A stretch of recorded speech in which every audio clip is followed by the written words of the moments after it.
ఆ సందర్భంనే కాదు, ఆ సిమియా అనే వ్యక్తి ఉన్నాడు కదా ఒకడు, ఎందుకు ప్రాణం పోయాడు మనందరూ తెలుసు కదా. ఎందుకు అతను ఆ, నేనున్నానమ్మా తగుదునా అన్నట్లుగా సందర్భం లేని ఆ పరిస్థితిలో, పిలుపు లేని ఆ పరిస్థితులు వెళ్ళి ఆ దావీదుని ఇష్టానుసారంగా తిట్టేశాడు నోరుందని చెప్పి. తిట్టేసిన దాన్ని బట్టి ఏమైపోయింది, తన జీవితం నాశనం అయిపోయింది. హల్లెలూయా. అర్థం చేసుకోండి బిడ్డ, నాలుక ద్వారా మాట్లాడాక మాటలను బట్టి పరిశుద్ధ గ్రంథంలో ఎంతో మంది తమ జీవితాలను నాశనం చేసేసుకున్నారు. కనుక దేవుడు అంతే మరొకసారి గుర్తు చేస్తున్నాడు. కనుక బిడ్డ, నువ్వు నా ఏర్పాటులో ఉన్నావు, నా ప్రణాళికలో ఉన్నావు, నా పిలుపులో ఉన్నావు, నా ఆలోచనలో ఉన్నావు.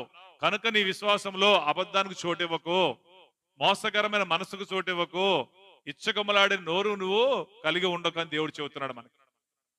దేవుడు మిమ్మల్ని దీవించును గాక.